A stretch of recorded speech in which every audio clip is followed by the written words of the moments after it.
Hello, you beautiful people. Welcome back to the Long Term Podcast. I'm your host, Adin Villa. Today, we have artist Katrina Dewhurst, otherwise known as Kat. Today, we will discuss her journey in digital design, self-image and confidence, self-harm and depression, epilepsy, and living in tourist towns. Welcome. Yeah. Yes. Okay. So, Good. what has the journey in the art and digital design been like? So in art, it's been pretty good. Personally, like I'm not much of a. I like to do a lot of things digitally. I'm not like a digital artist. For the longest time, I've had a hard time calling myself an artist. I've seen you do the tattoos on the TikTok, and I've seen you do the face paint. And all Yeah. that. Oh yeah, that I did Yeah, that those at are the. great. Yeah. I did that at the whatever folk festival. Yeah, And very actually, talented. like the folk festival, they posted something of this chick. I actually had painted her face, but she was just vibing or something, and I took a picture of her. Really? And then my friend Rihanna tagged me, and she's like, "You painted that girl's face, didn't you?" I was like, "I did." So that was actually really cool. And I put in the comments like, "Oh, I painted that chick's face," but I don't post my art, so like everyone can. And you really should. But I think you have something going for you. you know, that's 2 minutes I don't have. No. But anyways, I've had a really hard time calling myself an artist in the past. And even now that I went to school, I don't like saying I'm an artist. Why Unless is it's that? someone that's like, "Oh, can you even do art?" I'm like, "I'm an artist, man. I can do that." But if it's, I don't know, I always had a hard time with myself in general. I'm very hard on myself. What's kind of the self-talk that goes on in your mind? You don't want to hear the self-talk. You make a mistake on an art piece, and what do you say? Oh, it's you're a fucking idiot. Really? Oh, I'm so mean to myself, admin. That's why I got these That. tissues here. It hurts to say out loud, but it's something that I've dealt with for a really long time. I used to be like that. Like when I would make a mistake, it just pops up, and sometimes you don't have control, right? It just pops up and it goes, and then you travel down this rabbit hole, and you're calling yourself certain things, and I think that me and the rabbit hole, we are best friends. I'm all up in that rabbit hole all the time. Right. What type of work do you do? Well, I like to do very abstract things. I do have an Instagram. It's called. Yeah, sure. It's called Cat's Creative Cult. I haven't posted on there for a while. I think the last thing I posted were some chucks, like some Converse that I painted for a buddy of mine. They were fucking no, you're another brick in the wall. Is that Pink Floyd? I'm not sure. Oh, Pink no. Floyd. I've listened to Pink It's Floyd not one. Pink Floyd. Yeah, No, one maybe time, it is. but it's just. Yo, I should know this, but It just didn't click with me when I did. I have a friend, and she's very into Pink Floyd, and I just don't. Get her on here. I didn't even know that. Mhm. But yeah, I did a pair of shoes for a buddy. They were for his dad, and I love doing that. Anyways, sorry, ADHD. I'm off track, but That's okay. yeah. So you were talking about when I make a mistake. So the kind of art that I like to do is very pop art. So if I do make a mistake, I can just. It's not a mistake. It's a happy accident. But I can't paint real life. I can, but I prefer not to. It's I find it boring and drab, and I love using vibrant colors. I like painting melting eyeballs and like weird goop and mushrooms and kind of that trippy things. Those trippy things that you do, that you see when you do I see acid. that. I've never done acid. I don't think I need to. I think I have enough of the creative capacity fair. for that. Yeah. But yeah, making a mistake, it's hard to do when I'm doing that kind of art. And I love it. I was showing a friend of mine I made in Tofino, and I haven't been home for probably about 11 and a half months, maybe just 11 months. So it was crazy. I was FaceTiming her. She's like, "Wait, are you at your auntie's house or are you at your place?" I'm saying, "I'm at my place." So she got me to walk through my house, and she saw a mess. But then I showed her all of my art, and she's going, "You're kidding," or "No way." And No, your art's great. Thank you. You have something going for you. I got something going. But for my friend Marissa, I did a logo, and she is such a gem. I love her so much, man. I haven't let anyone touch my hair since grade 12.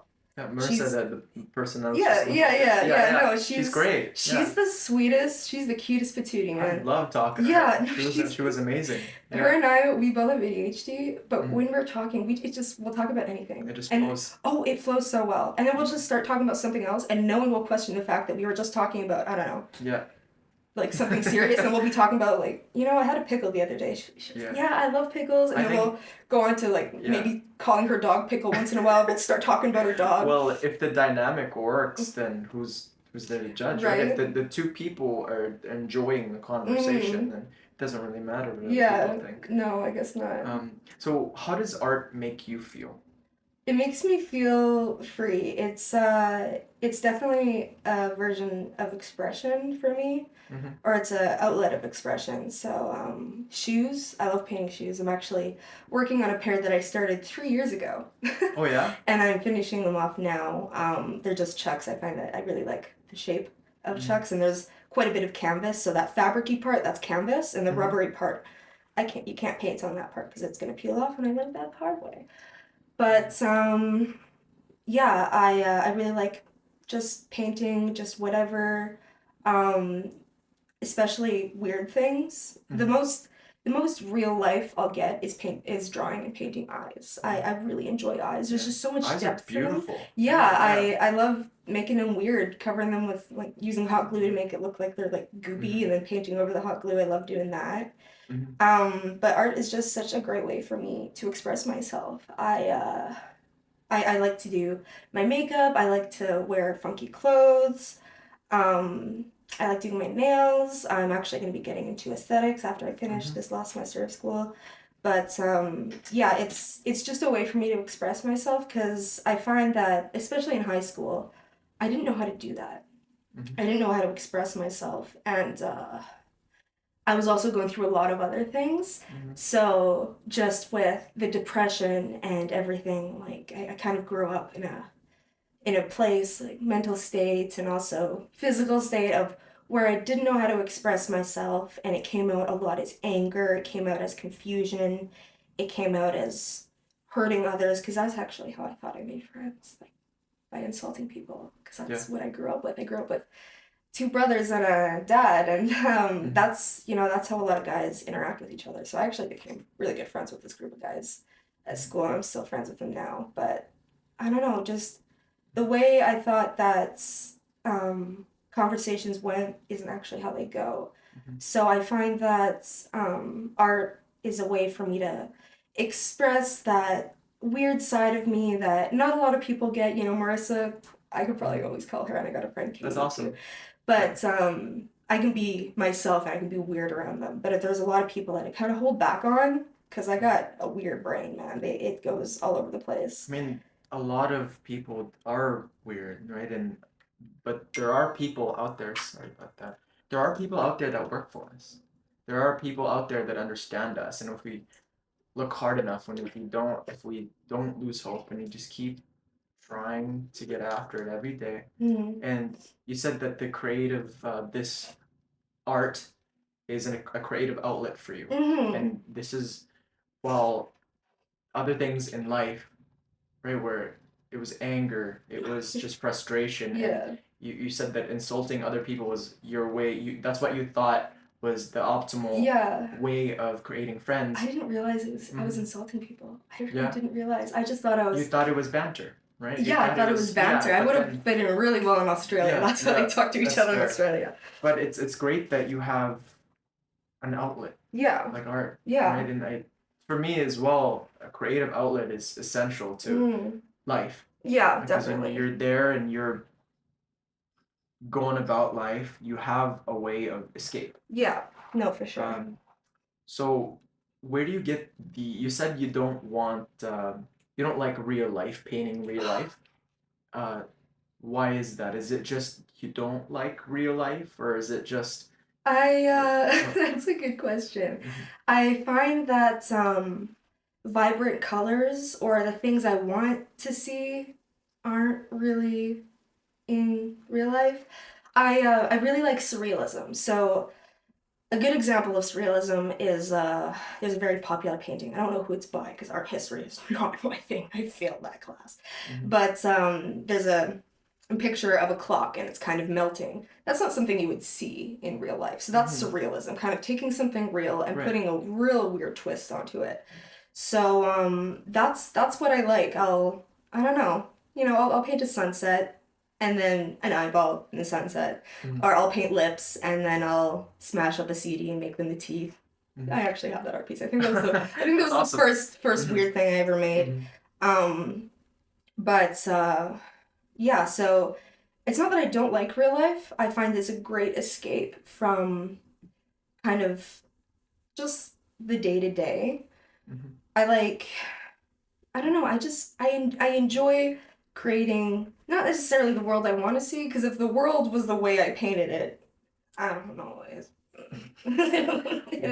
be kind of messed up. So you have a sun and there's an eyeball. Maybe. Now looking at that, Depends. Yeah. what would, or let's go with an art you've already made. Okay. What do these art, what do they mean to you? Okay, I'll think of a painting that I did a while ago because I was just going through my huge messy studio the other day. There's one painting where I like to reuse like canvases and stuff. I'll never throw them out. And that's where all the joke comes from. But I don't know, with one piece it was an eyeball and then I don't know, there's a little bit of an eyelid and then whatever veins come out of your eyes on one side. And the other side it's kind of like just the skull kind of mouth and teeth, and I think there's a tongue coming out of there. I don't know, it's just, and then there's like a zipper I painted in the middle. I don't know. Yeah. But it's I just have so much going on in my mind, and to let that out on a piece of paper, it's not usually words, it's just kind of feelings, and I've never felt people. I've never like. I feel like the easy thing would be like, oh, people are looking at me, so I'm gonna draw an eye. No, it's just I like drawing eyes. Well, with a lot of things that we do, we don't actually know why we do them. We we do a certain action and it makes us feel some type of way. Right? Like we can try our best to describe a feeling.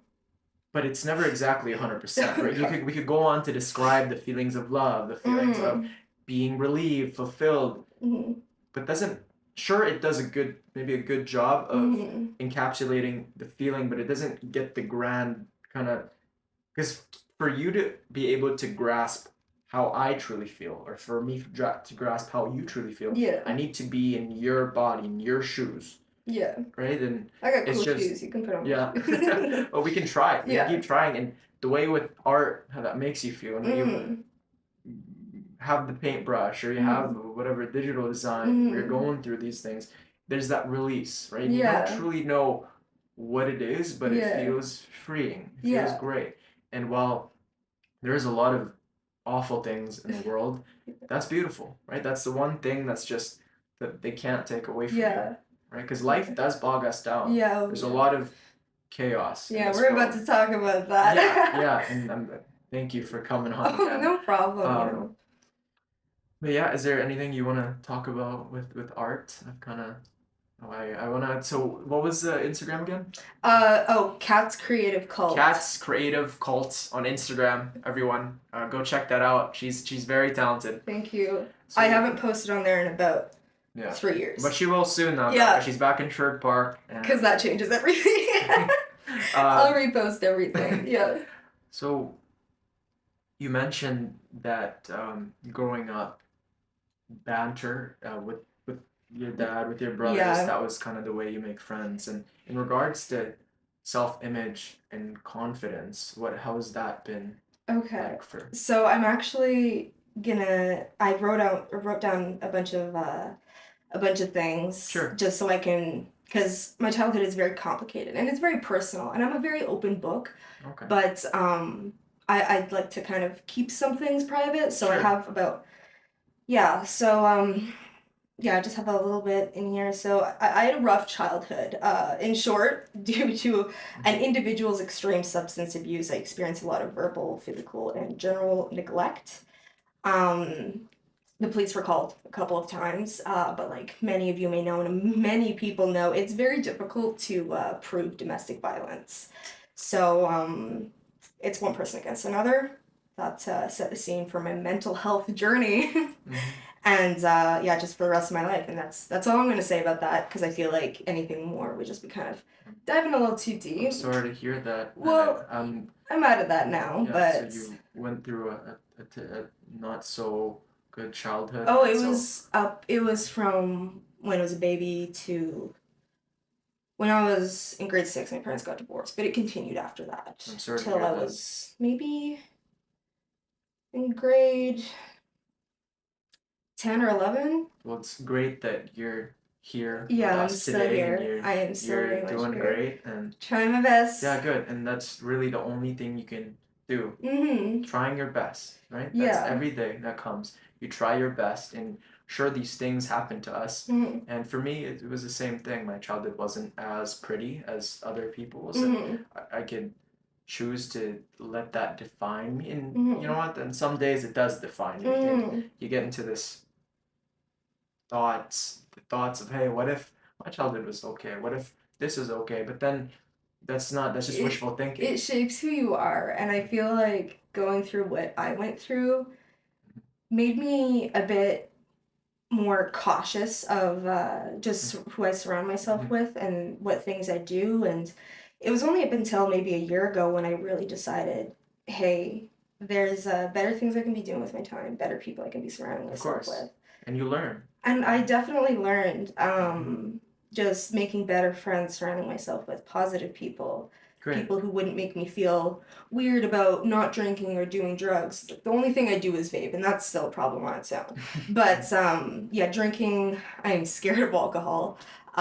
Weed, last time I smoked weed, I had a seizure. So wow. Yeah, that's just a full-on drop and shake. I actually fell off a ladder. What? Yeah. Are you okay now? No? Okay. Yeah. I try and laugh about epilepsy because there's nothing I can do about it. Mm-hmm. With depression and self-image and everything else, I can do something about that. Right. I can work on myself. But epilepsy, nah. she's got her own world up in my brain. So I've generalized epilepsy, which means they don't know what makes me have seizures. But we definitely know for sure that weed has its way to... How do you deal with the uncertainty when it comes to epilepsy? So things I stay away from, so I can't drive. You have to wait 6 months without a seizure to drive. But I am terrified of putting my life and, more importantly, someone else's life at risk, like people on the road. I do not want to be put behind the wheel of a car. I've driven a couple times. That stuff's scary. Like people like going fast. Oh my god, this is so fast. Sometimes when I see the no barrier in the highway, you're going 100, and that it really just takes one person just going to the right a little bit, and I think about my mortality during those days. Yeah. And it must be just a lot heavier with having epilepsy. Yeah, so on your head. Yeah, so that's why I stay away from that. But yeah, I like to make jokes about it. It just makes everything easier. Humor makes it lighter. Oh, it does. When you did laugh about it. I can joke about epilepsy. When it comes to depression, I have a very hard time with that because it's still very real for me, and I still have a lot of depressive thoughts and like I don't know, I'm put in a lot of depressive situations. But epilepsy, I'd say it just affects me, but it affects the people around me. I have a pretty tight relationship with my neurologist and his assistant. Great. Yeah, he actually Shane, his assistant actually just called me before I got here because I've been getting weird dizzy lately, so we just talked about that for a bit. But no, it's I've never really met anyone else with epilepsy, and epilepsy is different for everyone. So I can't say for sure, oh, this is what happens, or this is what happens, or this is what happens. It's just how I deal with it. Humor is my just the best way for me to go about dealing with that. Well, we all have our ways of coping, and that's a great way of going about having a very serious condition like this. Yeah, I wouldn't say it's serious. There's people that have seizures on a daily basis. There's people that have... How often do you... So I'm on a new medication now, so new mix of medications, so Last time I had a seizure was when I was home in between Tofino and Canmore.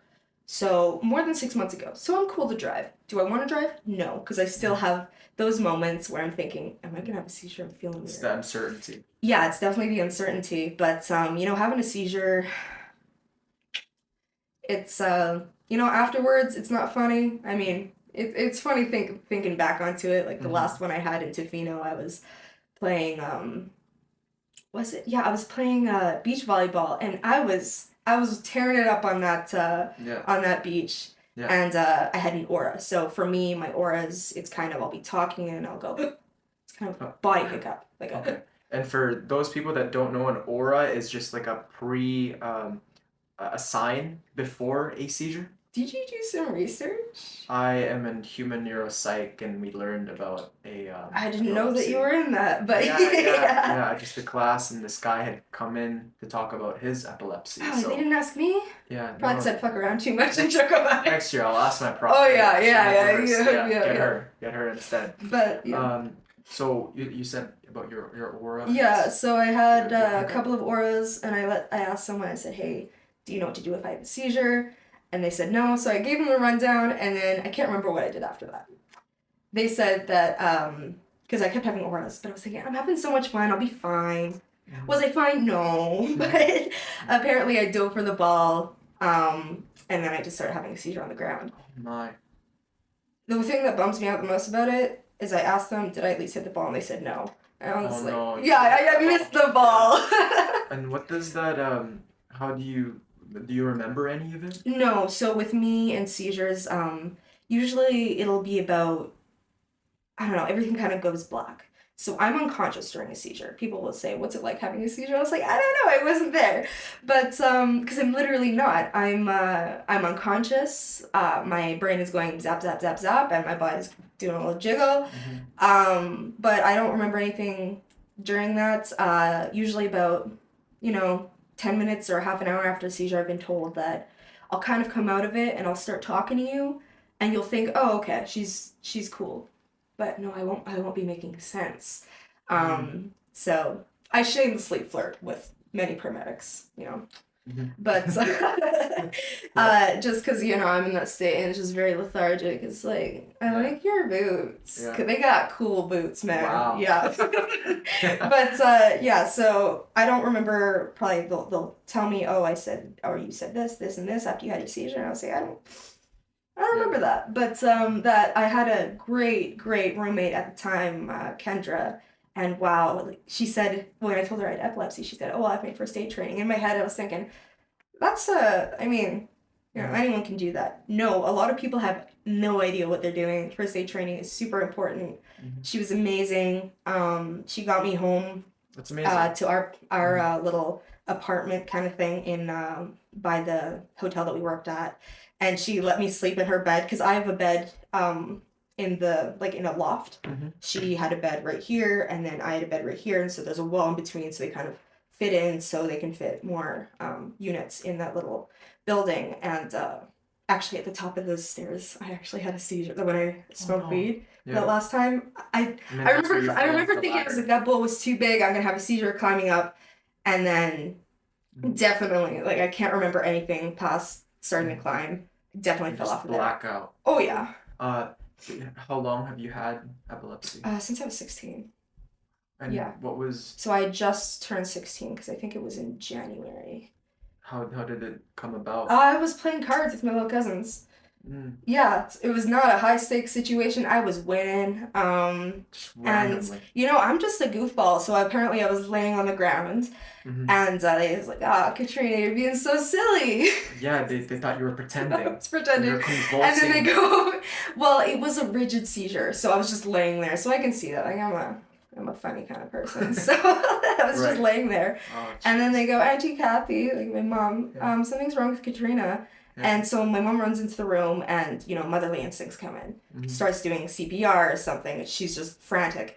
But my auntie is a dentist, and apparently people have seizures in her desk all the time, or in her chair all the time. So she knew what to do. Yeah. She knew what to do. She says, Kathy, she's having a seizure. What are the chances? What are the chances? So But that's great though that Yeah, it was great that she was there. for you And yeah, it kind of seems like every time I'm over at my Auntie Leanne's place, I get real sick.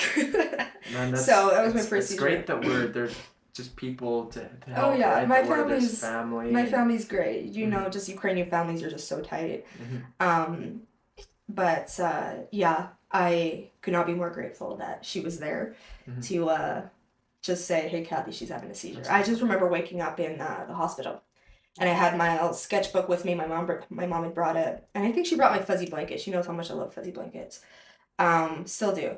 But yeah, I remember trying to draw, and it just my head hurts so much, and it's still hard after a seizure. You know, my head will be in this space, and having ADHD and epilepsy isn't great because, you know, I'll be laying in a hospital bed for hours trying to wait for my vitals to get checked or something, or I don't know. I don't really need to go to the hospital anymore because it's just seizures. I just need to get home kind of thing and lay down. But it becomes very annoying because I just have to sit there. I can't go on my phone because I have a concussion, right? Like most of the times I have a concussion. So it just kind of gets exhausting. Yeah, but me having a seizure, I remember I want to make it a year without having a seizure before I even think about driving. And one time I did make the 1 year mark, and I was in my buddy's car the day after, had a seizure. So he's a really close buddy of mine. I'm glad it's weird, but I'm glad that he knows what it looks like when I have a seizure. Because yeah, we're really tight and we're always hanging out with each other. So it's best that he knows what it looks like when I have a seizure, because then he knows if something's going wrong. Like he knows what my auras look like. I'll say I'm dizzy. He said, "Oh, is it kind of aura dizzy?" And I don't know, that gives me a lot of faith when I'm hanging out with him, that I know he knows, okay, this is Kat having a seizure. She says I don't need to call an ambulance, but I'm going to anyways, or he can make his own judgment, because at that point it's out of my hands. It's whatever the person feels comfortable with.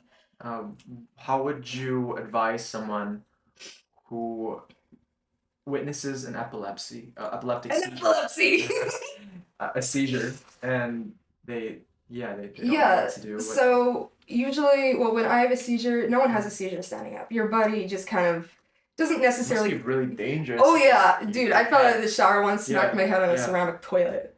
That's insane. Yo. Yeah. Oh man. I got something about. Oh, you know how like serial killers have like head injuries and stuff as a kid? Think about that. I got too big of a heart for that. But yeah, so if someone's having a seizure, try and get them into a safe position. So you don't want them, because you know everything's happening with their body. It's never happened with me. I've never thrown up or what do they call? I can't remember what they call it, but it's when you kind of excrete something. So but you don't have control. You don't have control of your bowels. So yes. I've been every time I'm at the hospital, they'll say, "Oh, did this happen? Did you throw up?" And I'll say no, because it's never happened. And if someone does have a epileptic episode, if someone does have a seizure, it's there's no point in making them feel like shit after, because they have no control over it. But what I'd say is make sure they're not smacking their head on anything hard. You can get on your legs and put them on your lap, put their head on your lap. Or you can just put your hands under them, but you want to kind of tilt them to the side. If you've ever done first aid, you know what the recovery position looks like. So just in case they throw up, you want the one hand.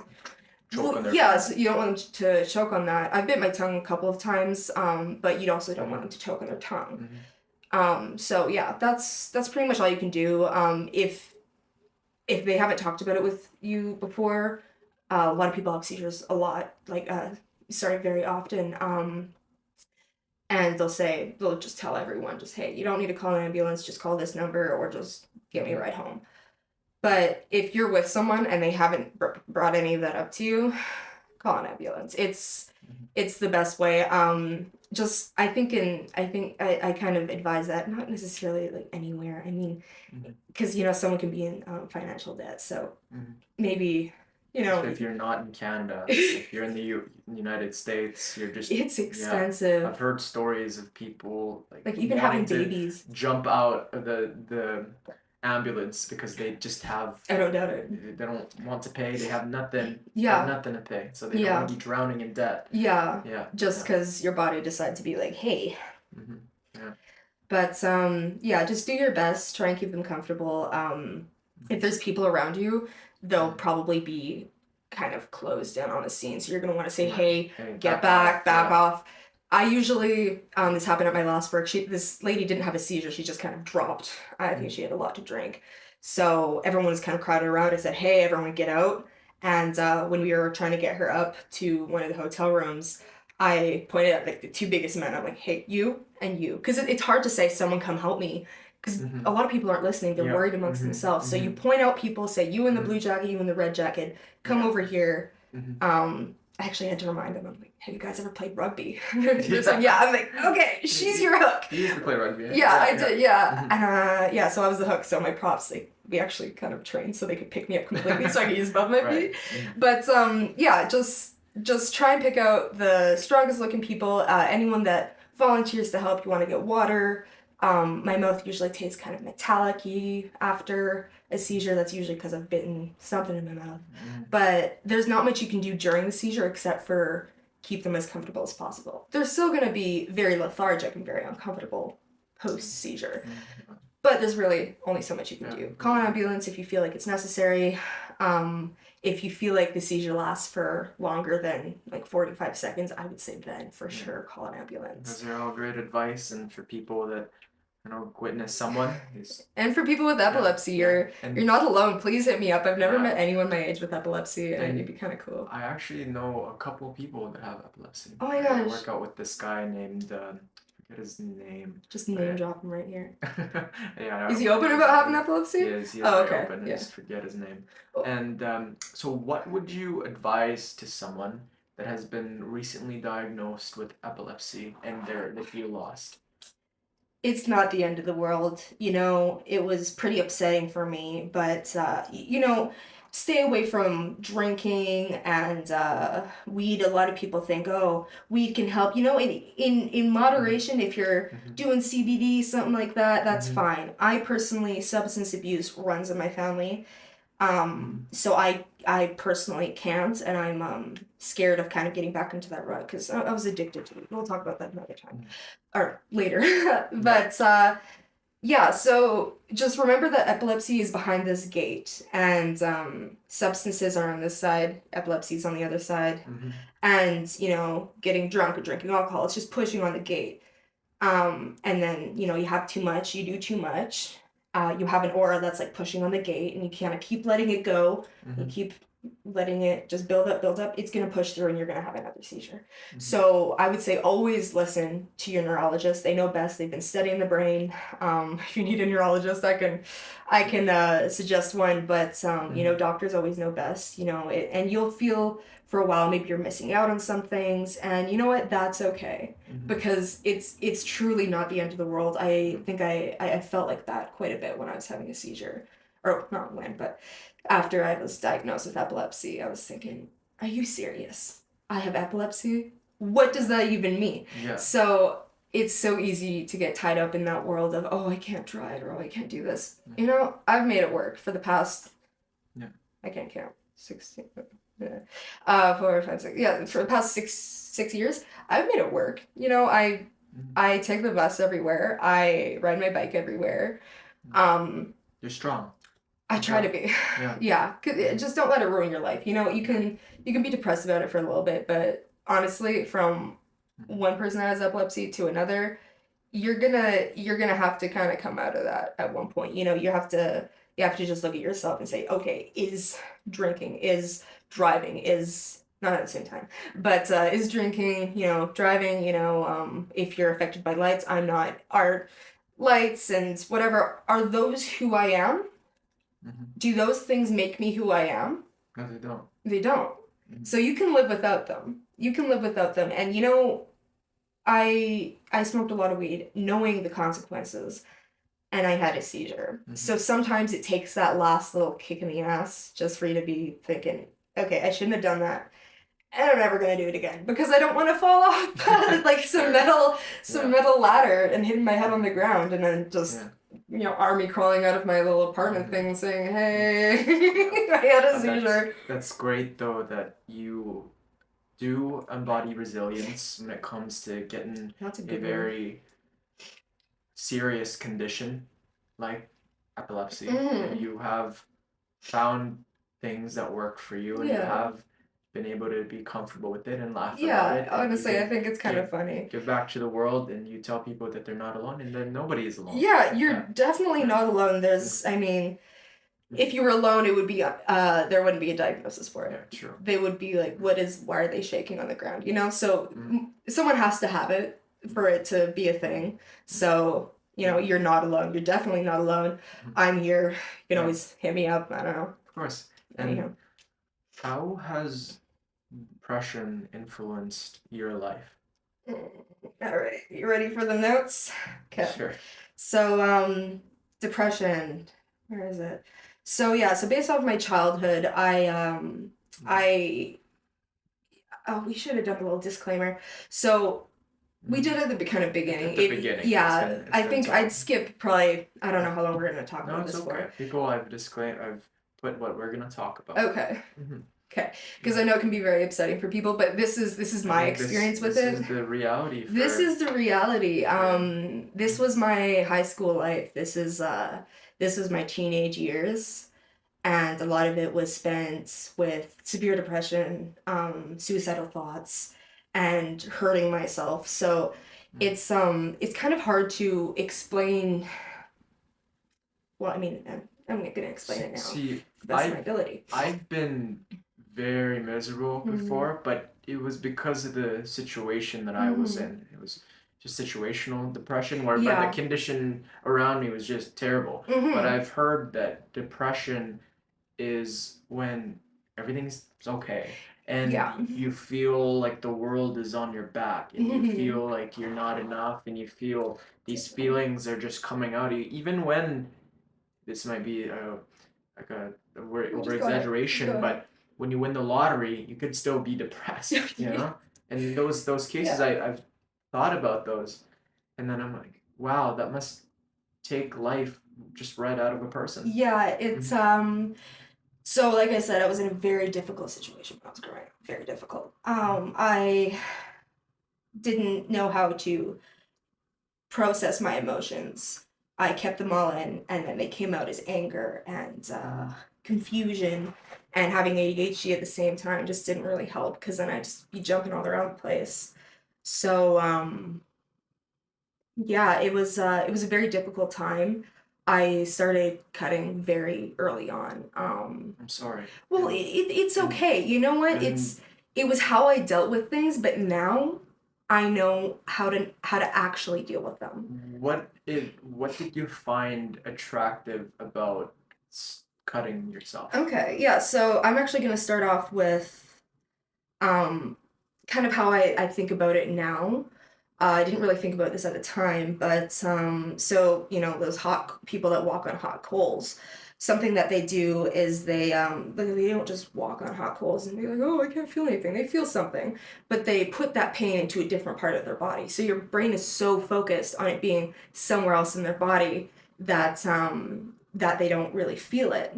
Oh, so because your mind is so bogged out and you feel so into your mind, getting this physical sensation is a way of escape. It was definitely a way of escape. How long would that escape last? Not very long.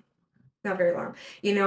I had to go to the hospital a couple times just to get stitched up. It was never life-threatening. And I think in those moments where I was told that it wasn't life-threatening, it's odd because I think I was disappointed in myself.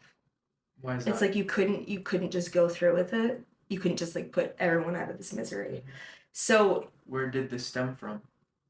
Oh, definitely from when I was a kid, getting just so much verbal and physical abuse thrown your way. It takes a lot out of you, and it makes you feel kind of worthless.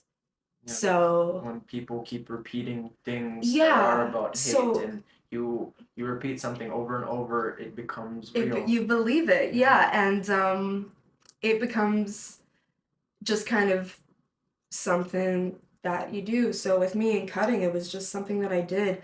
I try and wear long sleeves. In soccer, I was playing club soccer, so we had a white long sleeve for some games and a black short sleeve for other games. So I always have to either wrap my wrist or just try and make sure, it wasn't showing. I remember one time in a practice, the ball hit me on my forearm. Yeah, you still had the fresh. I still had the fresh, and it hurt so bad. And I just remember that, and I was just like, and it started bleeding a little bit through my white jersey, and I was so scared, just a little bit, because the cuts that I made on the forearm, it's just very like fleshy kind of tissue. It's not it's not too much blood going through there, whereas with your wrist there's more, just because your wrist, like there's no muscle, there's really no muscle in the wrist. Like you can have muscle right here, muscle right here for your grip, but like all the blood that goes into your hands comes through here. So right here is where it would do the most damage, but over here, like you can see, like it was just so easy just going in there. I remember, wait, let me just get some water. Yeah, so with cutting, it was, you pointed out exactly. It was just an easy way to kind of forget what was going on in my mind. I remember the first time I cut, if this is okay for me, sure. Sure. Yeah, there you go. Yeah, but it was the end of a soccer practice, and I was taking off my shin pads and shoes and changing into other shoes. And there was our captain of the team and another girl, and they were joking around, and they made a joke, and then the captain built off of it, and I started laughing. I don't know, they were laughing, and I thought it was funny. And the captain looked at me, and she said, "What are you doing? What that we're not talking to you. You're not allowed to laugh." Thinking about it now, that's what that doesn't even make sense. But in that moment, oh my God, that destroyed me. I went straight home, started writing on a piece of paper. That was the first time I ever tried journaling. And then going into my bathroom, using a pair of tweezers to like peel apart a razor. And like, I remember like slowly going through my wrists. And it hurts. It hurts.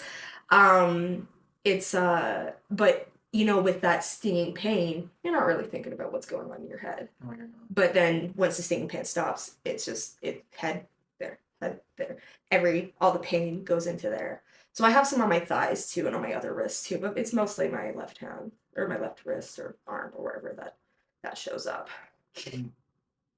How did it make you feel when these girls were mean to you?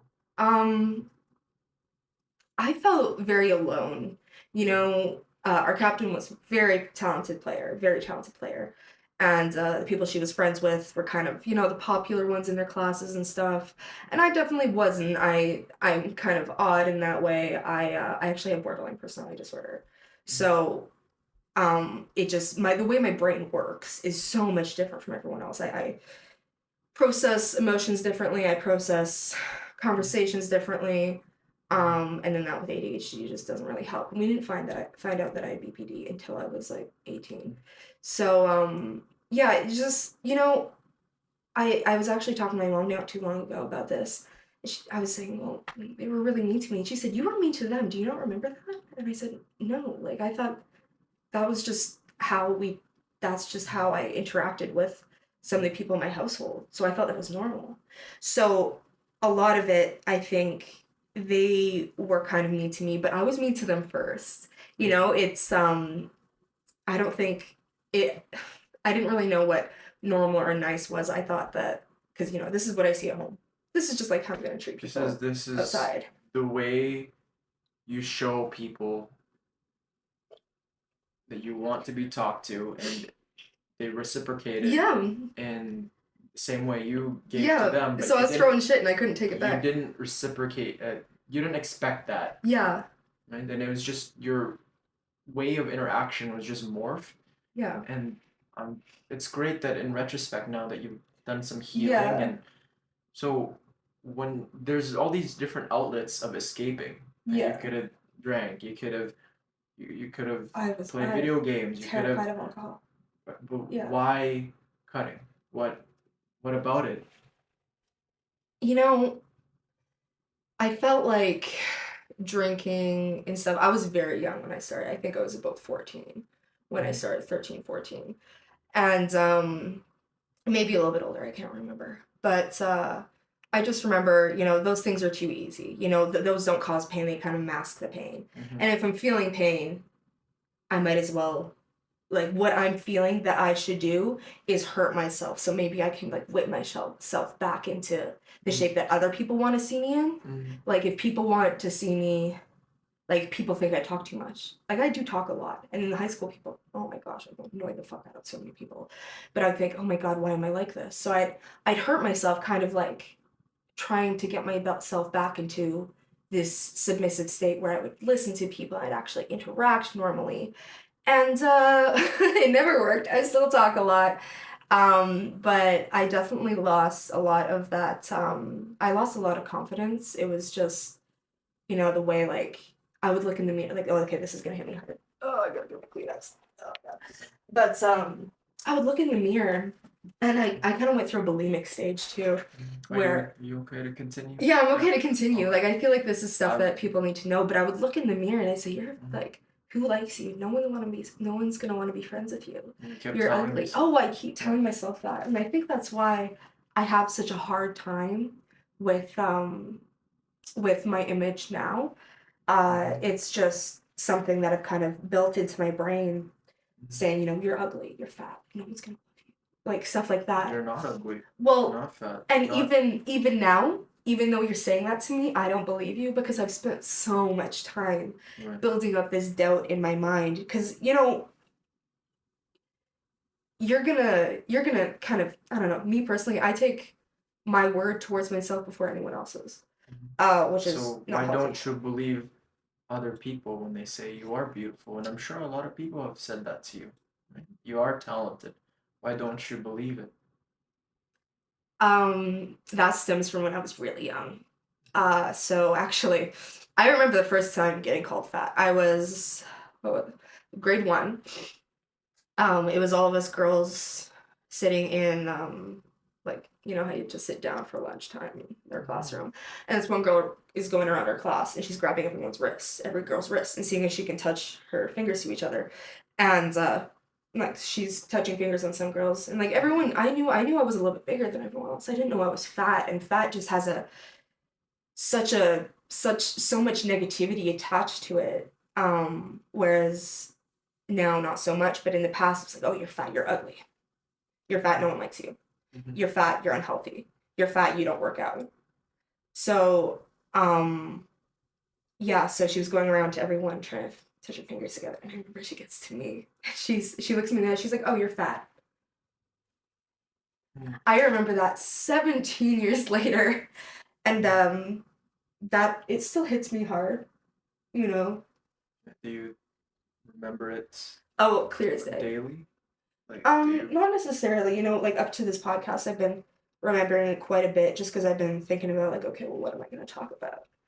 And getting reminded of these little things, because my brain likes to spiral. I love to spiral. Me and rabbit holes, besties. But it's so easy for me to fall down those rabbit holes. And when I think about it, like, I'm super sad, or I look at myself in the mirror and it's not good lighting, my brain goes crazy, and I think back to those times where that girl called me fat, like, and given now she's gorgeous, she was always a level higher than me in soccer, she was always the popular one in our classes, so, and everyone would always take her word for everything.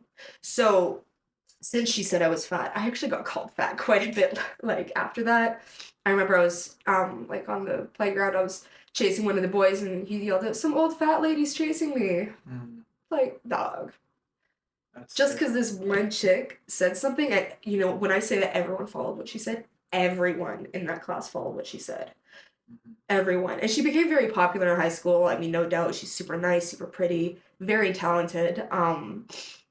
But it still to this day bothers me. And looking at her now, she's very successful, but I just, like, we were all kids. Kids don't know what the hell they're talking about. Do you hate her?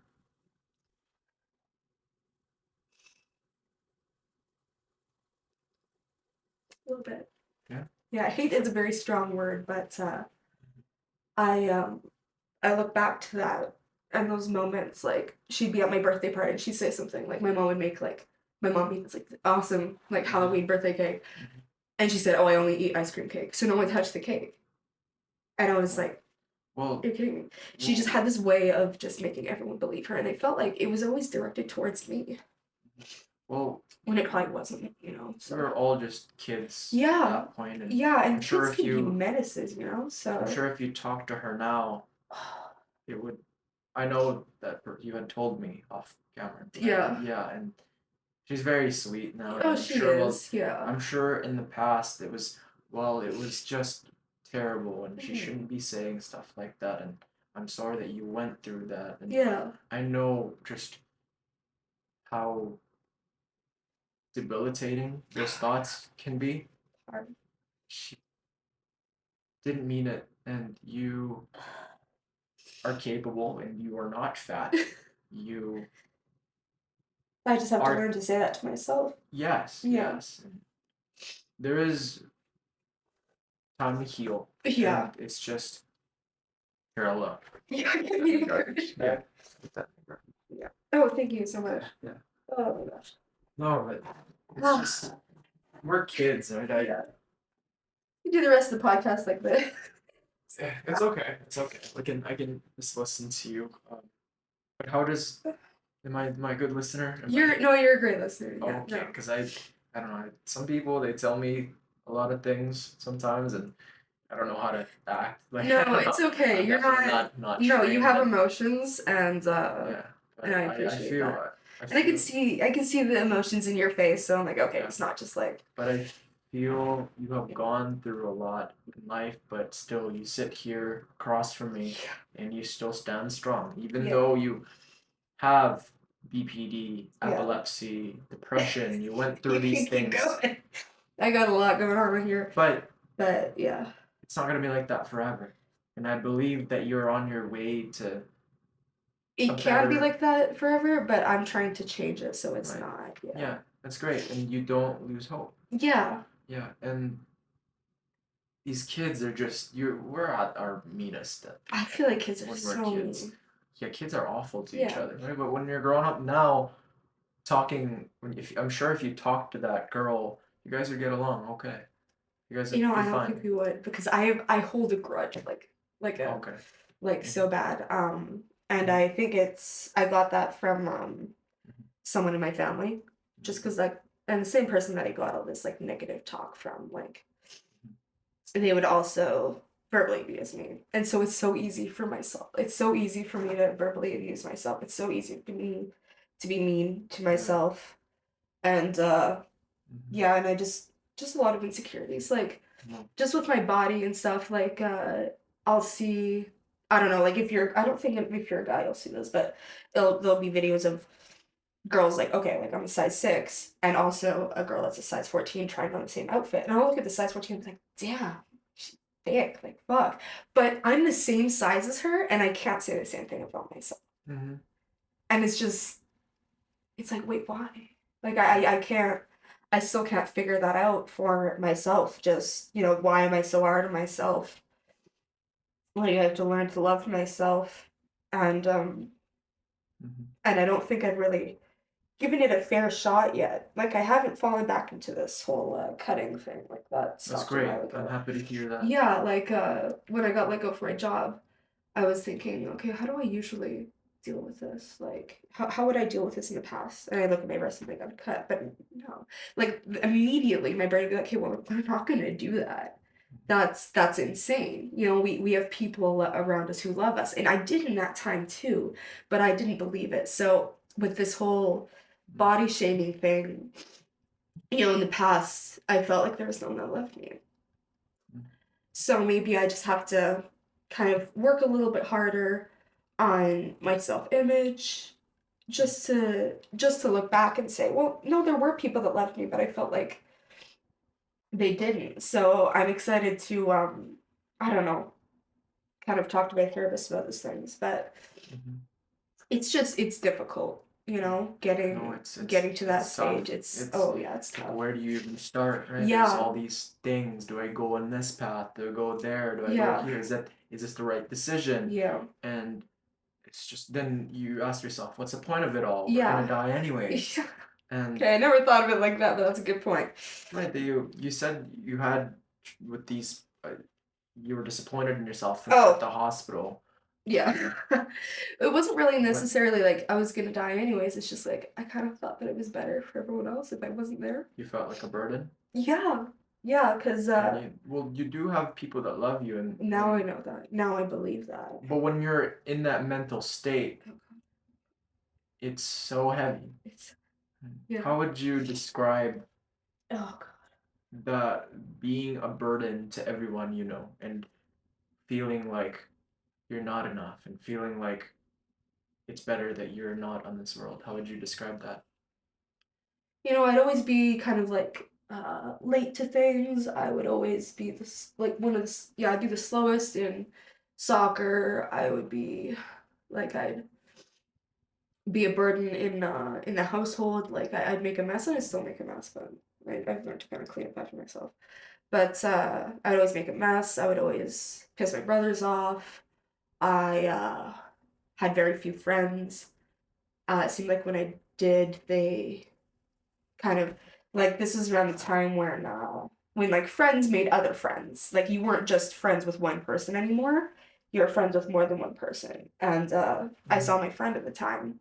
We're no longer friends, and I think it was for the best. I definitely brought that onto the relationship, but she she started making other friends, and they would go to like Galaxyland, and like she wouldn't even tell me. She wouldn't even invite me. I wasn't friends with these other people, but I was just thinking, well, like I don't have anyone that wants to do that with me. It hurts. Should I just not be Yeah. there? Yeah.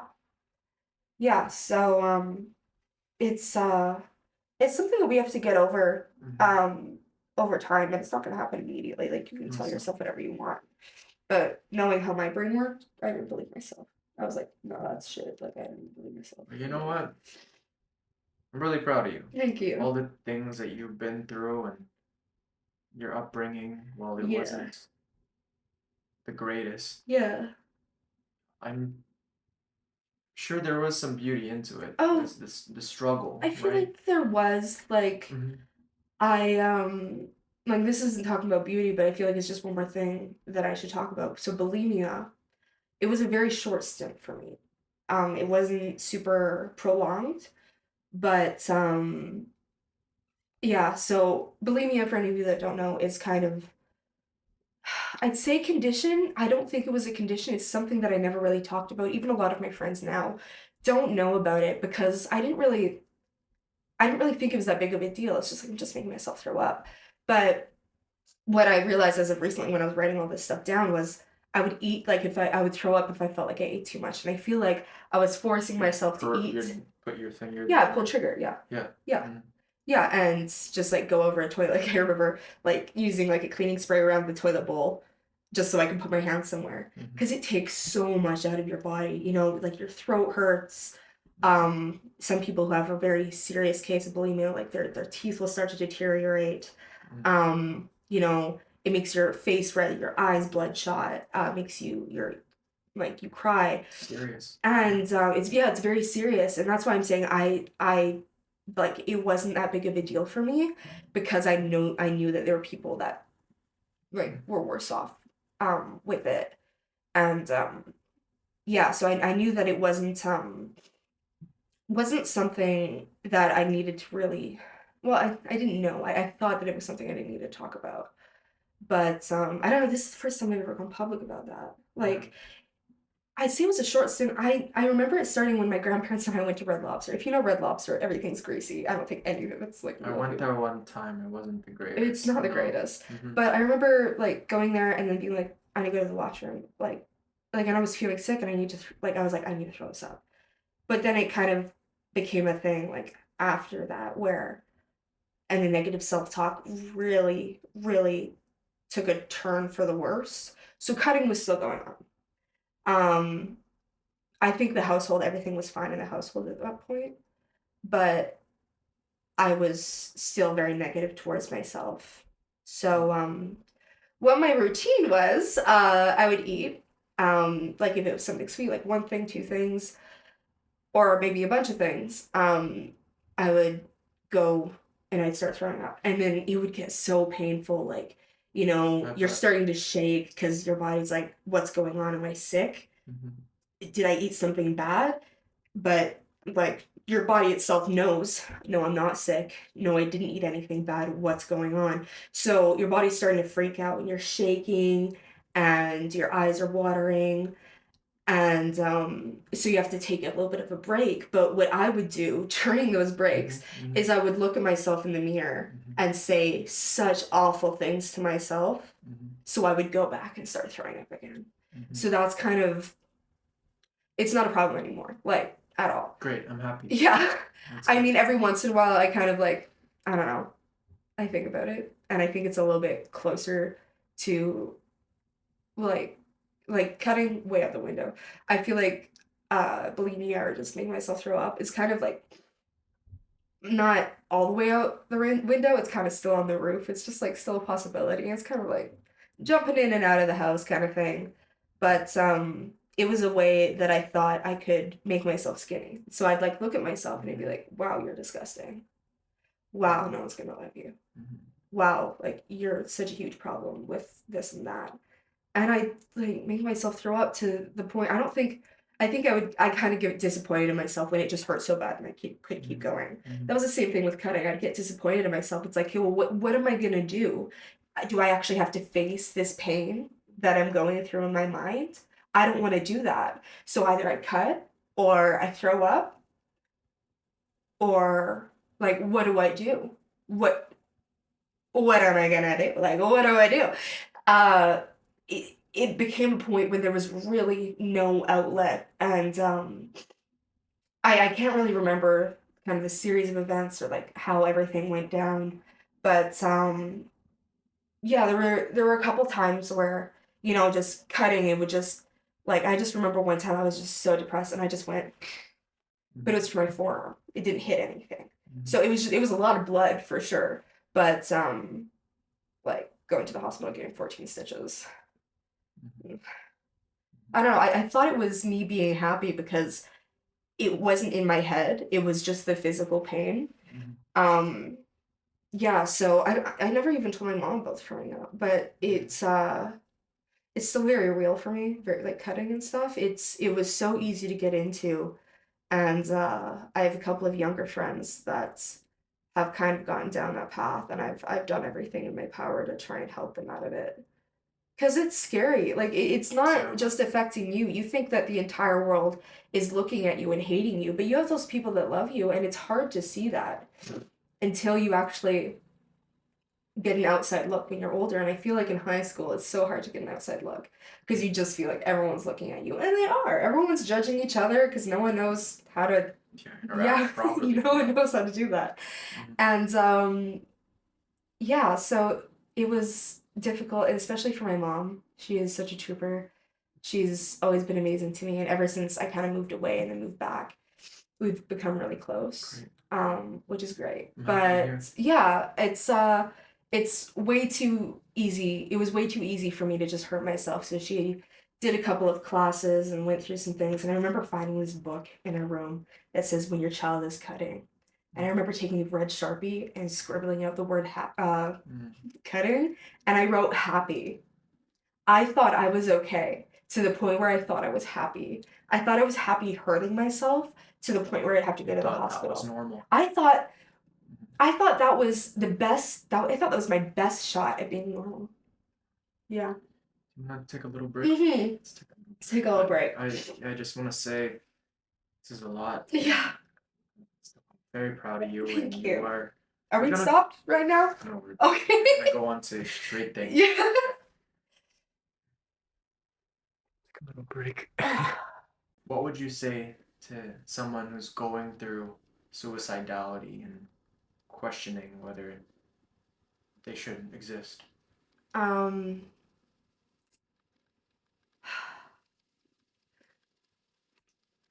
What really made I'm sorry, I'm gonna go off again. What really made me realize how much it affects other people was I actually went to a buddy of mine, his sister had ended her own life. And I never knew her. I never got to know her. But it was an open casket. And I saw it and I started bawling, crying. I was devastated because I saw the effects that it took on other people for me to take, like, if I took my own life or this young girl took her own life. It's it really affects other people. You think in that moment it's all about you, like, oh, I'm doing this wrong, oh, I'm doing that wrong. Everyone's different, and if you don't fit in due to a couple of people saying jerky things, that's okay. I felt like I never really fit in, but there's always a way out, and that way out isn't hurting yourself. That way out isn't ending your own life. Going through this definitely made me so much stronger, in a lot of different aspects. I know it doesn't sound like it, but I've tried to have a healthier look on life. I'm medicated now, and I'm not scared to say that I have issues, and I'm not scared to go to a friend with these issues. It's sometimes it's hard to make friends, but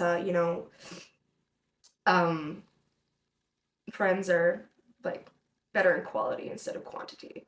And you just have that one friend or couple friends. I have some friends that are studying psychology right now, so it's actually really awesome talking to them because they're very good listeners. But there's always someone you can talk to, and I feel like journaling helped me a lot. Um, Journaling, or just finding a different way out. Like Advin, he likes to go on runs and stuff. I've started working out recently, and I feel like that just kind of gives me a little bit more of a release. Art is a perfect release. You don't have to be good at a specific kind of art. Just, painting something or drawing something. It doesn't have to be perfect. It's a great way to distract your mind, and it's a great way to get out all of these emotions that you're feeling. Because when you're putting the pain that you're feeling in here into your own body, it makes it goes back up here because you're hurting yourself because you don't want to think about what's going on in your head, so you're hurting yourself. But then that gets in your head, and it becomes a very dangerous cycle of abuse towards yourself. And I think that uh, there were definitely better ways for me to deal with these things, but at that point in my life, I wasn't willing to try anything because I was so scared to ask someone. I feel like this day and age, kind of mental health is a little bit more less stigmatized. Yeah, I feel like it's a little bit more accepted to say, hey, I have problems, I need to talk to someone. So Advent actually has a hotline number. That's 988 if you ever feel you need to talk to someone. Yeah, I've actually called that number a couple times, and everything's confidential. They'll maybe, like, they don't even need your name. You don't need to give, like, it's free. You don't need to tell anyone that you called the hotline number. They can just listen to you, and they'll tell you everything's going to be all right. And you might not be feeling it, but everything is going to be all right. You just have to start believing yourself at some point. So with me, I kept saying to myself, I'm like, oh, everything's going to suck forever, until something started going right. And then I just kind of built that up and started believing myself, awesome. Right? That's so beautiful. Yeah. Thank you. Yeah. Yeah, thank you. Yeah. So yeah, let's talk about your time away from home. Okay. What's it like living in tourist towns? Tourist towns. Right. I mostly moved away because I was kind of bored of Sherwood Park. Yeah, what's there to do here? But now coming back here, I'm like, okay, it's actually pretty awesome to be near my family. But when I moved on April 11th, It's April 15th. Okay, so more than a year ago, ooh. I moved to Tofino. Tofino is a small island on the west coast of BC. It's on Victoria Island. It's not. I saw your pictures. It looked beautiful. Yeah, it was wonderful. I was a 7-minute walk away from the sea. I worked at this hotel called Hotel Z, and Hotel Z, amazing. They were great to me whenever I was depressed. Whenever I couldn't afford my medication, I remember my manager going into his wallet and was like, here. Like, I showed him the bill. He's like, here you go. That's awesome. I was, like, struck. Great. Yeah, really great people. So if you want to work somewhere that's just so accepting, they're so progressive. I love them so much. Sometimes I'm like, they're a little too progressive. Like there's some weird things they do. Yeah. But you know, if you want to go and kind of explore, Tofino is a great place to do that. It's a small town, but the people there, there's always new people there. There's people who came from Germany, from India, from Asia, all parts of Asia. And it was crazy. It was crazy cool. And I met probably my best friend to this point. Her name's Katie, and I think that that's what made Tofino so amazing for me is finding this friend. Because again, I stayed longer just because I was like, I freaking love this girl. We fought all the time, but I love this girl. Yeah. We talked last night, but no, making these relationships, just kind of getting out of your comfort zone was so important to me. I was actually meaning to move to Canmore initially, but no one would hire me. And then, you know how Indeed kind of shows places, you're like, I wasn't looking for BC. I've never heard of Tofino. Let's apply. And I got the job. And then so, like, I think a week and a half later, I was flying out. I hadn't even See you, Mom. I hadn't even submitted all of my assignments yet. Yeah. So I remember sitting in my my loft bed in my place in Tofino, and I was like handing him like this really shitty assignment. Well, it was like a drawing thing, and I had my iPad with me, thank God. But it was so bad. It was like the third email I got from my prof, and he's like, are you gonna hand this in? Like, I'll extend it for you, but just hand it in. Like, a lot's going on and you still got schoolwork to do. You know, it was just that one thing, but I was so glad to be out of there. You know, I went to Victoria first, and I was there for a couple days. I actually have a friend, Andy, that lives there. Spent a little bit of time with her, and you know, I just kind of did some exploring, and it was so nice to be on my own. I was in this hostel, and it was so bad. Like, the bed was, I swear, 4 feet off the ground. I'm 5'3". Yeah. So I had to and there was like this, I don't know, table with like a sink, and I had to jump halfway on the bed and then kick my foot off of the tabletop to get onto the bed. Comfortable a little I had my fuzzy blankets. Oh, okay, you got your fuzzy blankets. Oh yeah, yeah, they're comfy, but no, I rely on fuzzy blankets. Yeah. But it was crazy, and then I think I spent about $100 in those 2 days that I was there, just going to different restaurants just by myself, and it was. Yeah. It was so nice. And so many people? Yeah. Well, not really in Victoria. I didn't really try to do that, but in Tofino, yeah. Okay. That's where I met Kendra. She's cool. About 10, well, 8, 7 years older than me. You mentioned the restaurants. Which one was your favorite? The restaurants in Tofino? There's a, I can't remember what it's called. It's a poke bowl place. And so poke bowl, it's rice, and then they put a bunch of other stuff on it. It's so good. If you ever get the chance, go to Ucluelet. It's a town that's probably about half an hour, 45 minutes out of Tofino. And there's a place called Yuki Poke. Okay, Poke. You're not sponsored? I'm not sponsored, but no, best poke place ever. And it's only $16 a bowl. Nice. Also, what was it called? West Coast Pie? I don't know, something. Oh my gosh, it was this amazing pie place. Tofino something pie. Best pie place. Dessert? Yeah. Oh my gosh, it was so good. So good. Best pie I've ever tasted. And yeah, Shed, and then Roar was the restaurant. What kind of pie? I don't know. There was blueberry. Ooh. Oh yeah, and they had this buttermilk berry pie. And I was like, damn. And they had cinnamon buns there. I'm getting hungry. Yeah, and then carrot cake. And I remember Katie really liked carrot cake. So I was there with some friends that I made at Hotel Z. And I brought Katie carrot cake back. And she was like, oh my God, thank you. I was thinking about carrot cake all day. So it was nice having that little community of people. Because, you know, you're so stuffed in when you're in staff accommodations. So I feel like it was really easy to make friends. Especially since Sherwood Park, were you raised in Sherwood Park? Yeah, I was, yeah. Born in Edmonton? And then when you go to a different place, it's so scary, hey? It's I felt like it was something I needed. Yeah. I was only meaning to spend the summer there, but then I stayed a little bit into September. Just a little bit. Yeah, 1 more week. Yeah. And then I came home for about 3 weeks, and then I headed off to Canmore, and I feel like Canmore was the toughest time for me.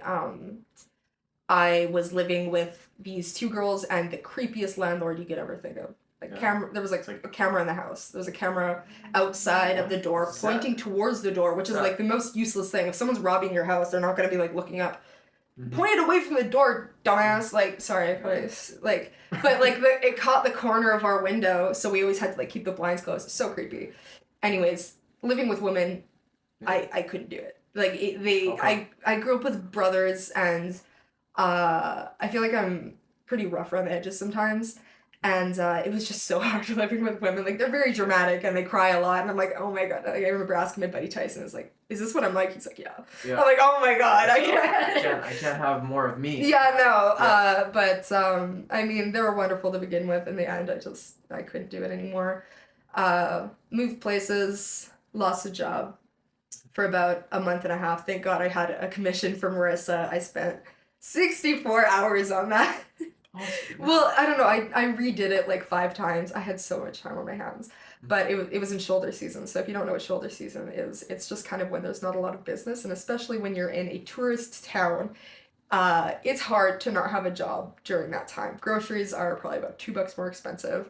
They're like everything is like at least like $1 to 75 or 75 cents to $1 more expensive. PST with provincial. This was in Alberta, like Canmore. Oh, okay. Yeah. Okay. Oh, yeah, stuff in Tofino. Yeah, so they had GST and then provincial sales tax. Yeah. So that together was 14%. Yeah. Yeah. That's a lot. I did not come back with a lot of money, but so then, and then Canmore was really difficult. I did make one good friend there, Eva, and she was amazing. But I feel like it was just very late into the game that I'd made this friend. I'd already lost that first job, was out of a job for a while, got a second job for about a month, and then I got let go. I asked why, and they said it doesn't matter. And I was like, oh, okay, like, yo. So, and then after that, I remember calling my brother, and I was just like, I'm gonna come home. I miss you guys. I just had to miss Easter, and I'd been fired the day before that, and I didn't have enough money to go back home, and so he actually just, yesterday, I got home with the rest of all my things. So I'm officially moved out of that place. But yeah, it was I really tested myself in Canmore. What was the greatest lesson? Lesson is that really the only person you need is yourself. Yeah. Yeah, and that's something that I still have a hard time living by.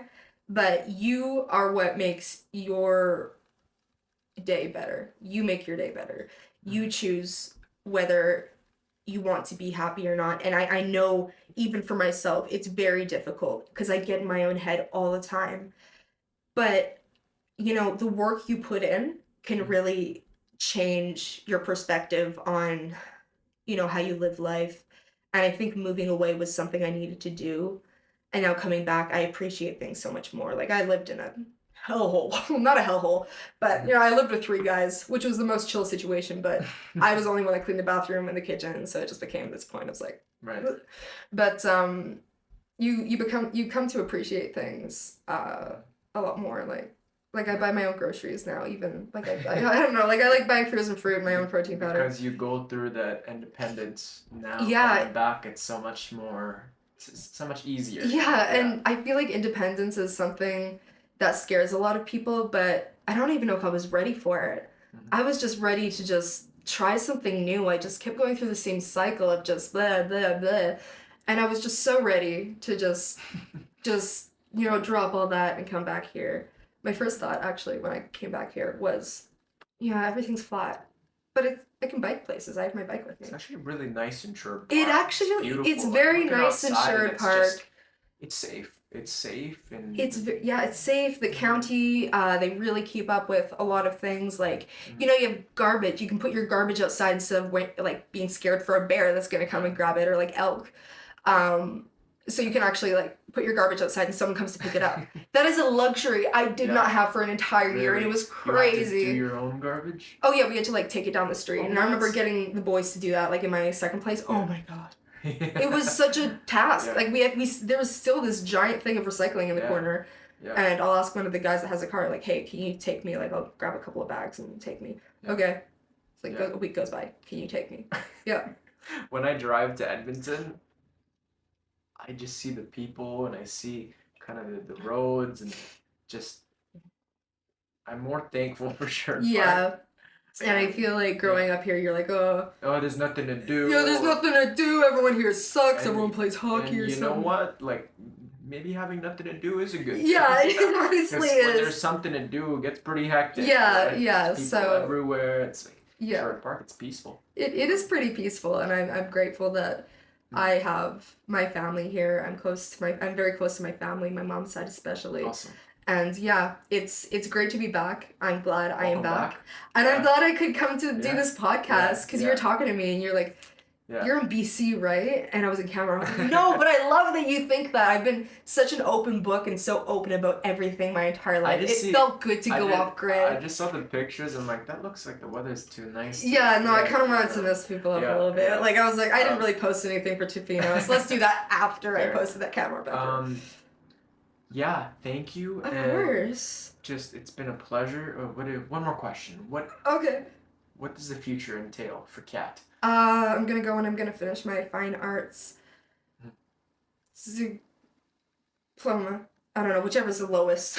Like, I'm not going. Diploma. Yeah, diploma. Yeah. I'm finishing that, and then I'm gonna go and get my nail certification. Gonna do that for a couple years, and then hopefully a couple years, and then I'm gonna go back and do my esthetician's course.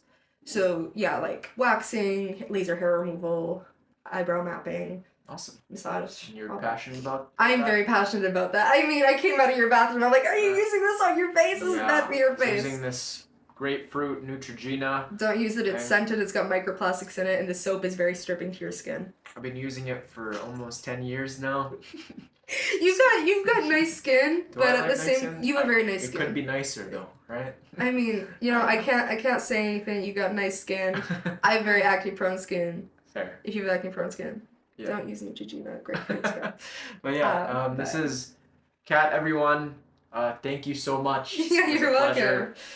Okay. And as always, you are not alone. Definitely And not. there's a place for you in this world. You heard it from here with Kat. Hi. Very strong individual, very brave, and more good things to come in the future. And as always, keep it long term. Peace. Bye.